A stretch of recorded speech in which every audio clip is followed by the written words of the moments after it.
As the mechanical stiffness and accuracy of robots improves, through next generation designs, the use of secondary encoders, and the addition of probing technology, more applications become feasible on them.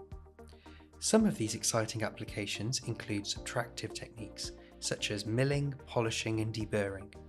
However, there is currently no easy way to locate the position and direction of the robot-mounted tools used for these operations.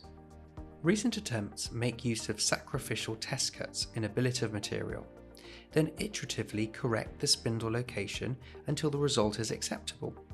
This is a waste of time, skill, and materials.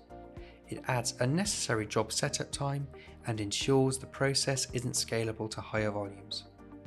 However, by calibrating the cutting tool in the spindle using the RCS tool setter and Renishaw's spindle calibration approach, both the position and orientation of the cutting tool can be automatically worked out.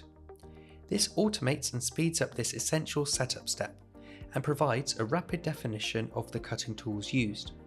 Additionally, this can be paired with on-robot calibrated probing, so the billet or part to be processed can be automatically and accurately located before cutting commences.